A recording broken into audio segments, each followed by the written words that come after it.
Hello everyone and welcome back to my YouTube channel. In today's video, I'm going to be talking to you about logotherapy, which is my favorite therapy modality, and it has completely transformed my life.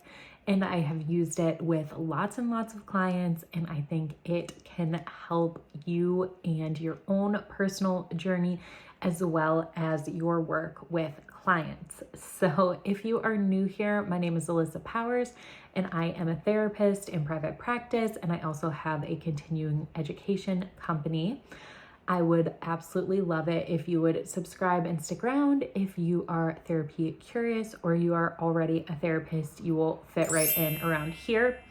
So just know this video is going to be a little bit different than a lot of my normal content. It's probably going to be longer and maybe a little more personal because this is not something that I can make super quick and do it justice, and I really would like to do this topic justice.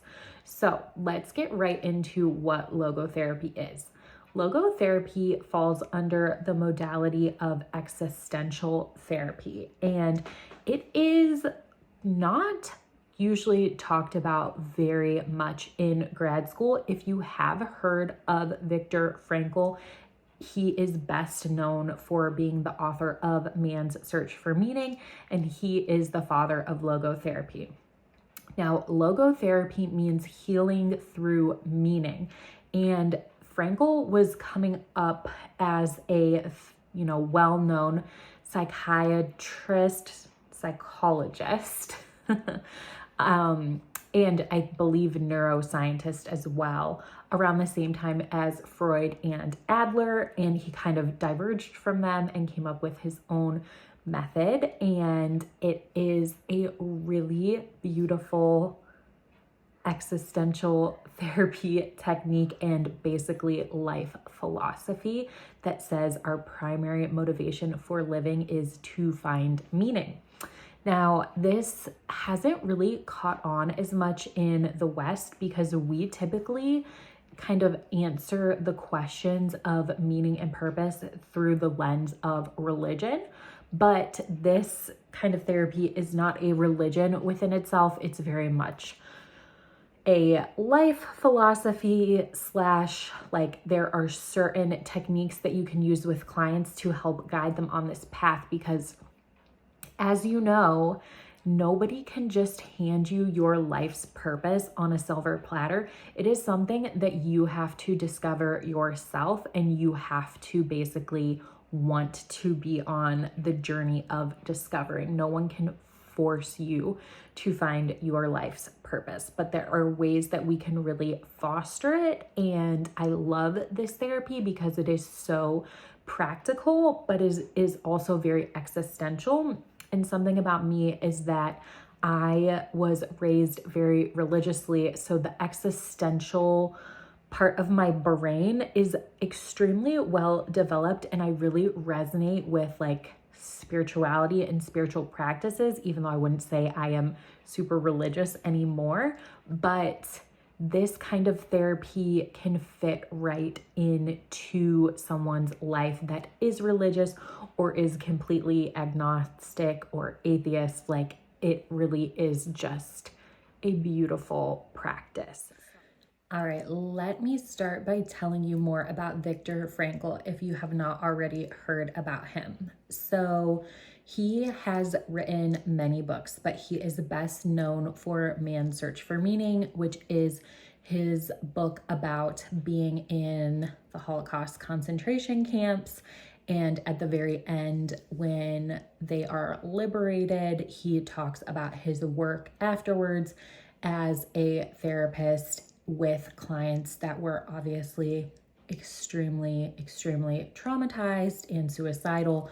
And he basically does logotherapy on them. And I want to say almost 100% of his patients stay alive due to his logotherapy techniques, which is really amazing because obviously the Holocaust is one of the worst traumas that has ever happened, and people were killing themselves afterwards because they were so insanely traumatized, and they finally had the means to do so.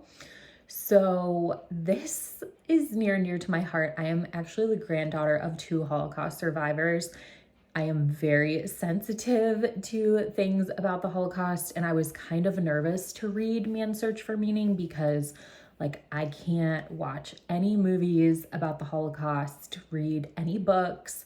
I mean, it really will make me feel disturbed in a way that like is visceral, and I do think it's just from a lot of things. Obviously it is disturbing, but I think I am disturbed on maybe a deeper level due to my family connection to it.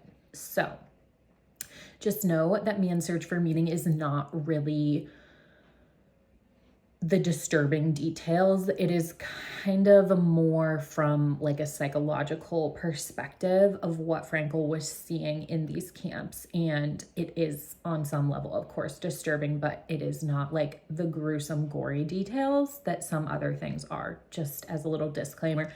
And then at the very end is when you would hear more about logotherapy. So it is worth a read. I love that book. I think I've read it a few times, and honestly, I will probably continue to reread it throughout my life. So he developed logotherapy actually before he was in the camps. People think that he was in the camps and then he came up with it, but his book was seized when he was taken into the camps. And another amazing fact about him is he was offered refuge to go to like other countries to escape the Holocaust, but his parents were going to not be able to escape it. And so he decided to stay, which is like, obviously, I mean, amazing, right?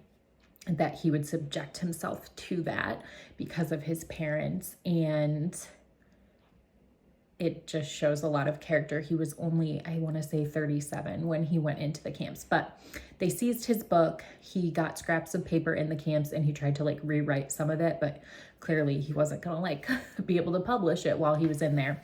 So he already had come up with logotherapy and then had this really unique and horrifying set of circumstances to kind of test it and see if it worked, and it did. So some of the major things that he talks about and like emphasizes in logotherapy. So he talks about how you are not the victim of any of your circumstances and that you have control over your reactions. And I just think like that's pretty amazing coming from a Holocaust survivor, because if anyone could act like a complete victim, I mean, they were victims, right? So he talks about how like you have control over your circumstances, your reaction to your circumstances, but not your circumstances.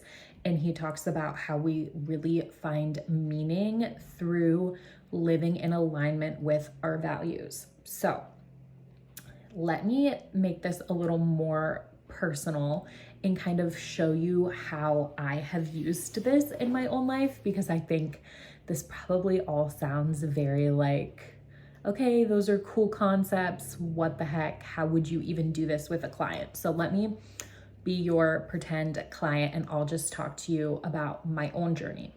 So I am naturally really a driven person, and I am very much so like legacy focused and focused on finding meaning and purpose. I would say if you are a therapist or you are thinking about becoming one, you are probably this way as well, because most of us get into the field to have some kind of like positive impact on the world, legacy. We are a special breed of person. So I am in one of the hardest seasons of life. I have 2 little kids that are 22 months apart. I am not trying to be the mommy martyr, but having 2 young kids is so hard. I do have some help, but I am their primary caretaker. I'm with them pretty much every day, all day long. I was actually just telling my husband the other day, because we have a 7-month-old, I have not been away from him for more than an hour at a time at any given time. And like a lot of this comes down to my preference, right? Like I could bottle feed him and let him be with somebody else. I could send him to daycare. I'm not saying that like anyone's forcing me to do that. I wanted to do that, but it is extremely taxing. And like a lot of times, you know, you're sleep deprived and you're just exhausted and you can feel on edge and you can start to feel almost like a loss of identity in motherhood. And, you know, that's a big reason I wanted to start my YouTube channel, is that I wanted to stay connected to the therapy field because it is a huge passion of mine, even if I'm not seeing like full-time clients right now. I digress. Anyways, I was thinking to myself, like, man, I really am the happiest I've ever been in life, but my life circumstances are so hard right now, and I really don't have like a ton of time to myself. It's really a struggle to like take care of myself, to do anything, to even get sleep. Up until this past month, it has been very hard. But I think the thing that has helped me stay sane and just thrive in this season is logotherapy. So Viktor Frankl, one of the major parts of his method is that he gave his Holocaust survivors a small, meaningful task to do that would align with their values. So for me, my top values are gratitude, being present, connecting with nature, and helping others. And there's a lot of other things I value as well. But like if I did that typical motivational interviewing values card sort, those are usually my top ones. And I know gratitude is also my strength finders, if you've ever taken that. So like I feel best when I am feeling grateful and present. And so looking at the small, meaningful tasks, I have very little time to myself. And feeling autonomous and like you have control of your time is pretty important for mental health. And I would say a lot of moms and just people who have very, very busy schedules, or maybe you have like a chronic health issue, or I don't know, there's so many things that can make you feel time poor, right? But the small meaningful task thing felt really doable to me. And so every nap time after the baby was, you know, probably 4 months old, he started napping at the same time as my toddler, which is around noon. And I would just pick one small meaningful task that made me feel good. Some days my task was literally like, take a nap, you need to rest. Some days it would be working on SEO for my website. Some days it would be making a YouTube video. Some days it would be writing a blog post, working on backlinks, sending emails, working on my newsletter. And having that little task just gave me like the perfect hit of small dopamine. And I just love this with clients too, because especially with clients that struggle, say with depression or maybe even anxiety, it can feel so overwhelming. And a lot of depressed clients feel that like nihilism and feel like, okay, well, there's no point to any of this. But just having a small task that will give them that little dopamine boost in their brain is like so incredibly good, and it creates a routine. So let me try and say this concisely. If you want to do logotherapy with a client, there are a bunch of different methods that he has. Like I know humor is a big one, de-reflection, which is like taking a step back and like seeing the bigger picture. There's a few other ones, but this to me is the bread and butter of logotherapy, is having first figured out your values. So with a client, you could have them do the values card sort. It's available online. There are ones that you can print out. It's very easy and it has research behind it. So figure out your top few values. Then think of a small, meaningful task that could connect to that value. So maybe a client really values creativity, and maybe taking 15 minutes to draw each day is their small, meaningful task. Or maybe doing a watercolor or writing a song or writing poetry. I mean, the list is literally endless. Like connecting to nature is one of mine, and just going outside for a couple minutes when I had my newborn like completely changed my whole attitude for the day because I value it. So then you pick your small meaningful task, like I said, and then the last thing, and this is me just kind of like interpreting this in our current day language because I don't think flow state was talked about in Viktor Frankl's time.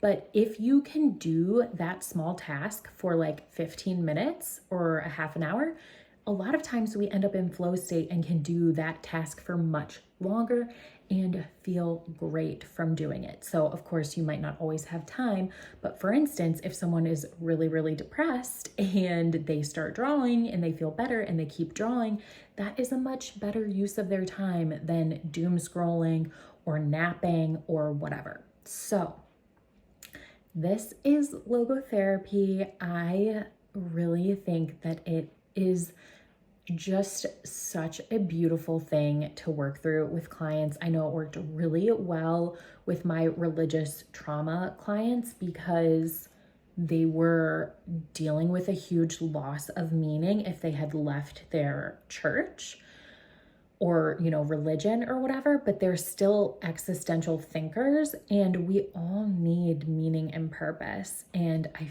feel like most people get to the end of their life and they still care about these things, right? Their top values, they're going to look back on and be like, oh, I wish I did more of that.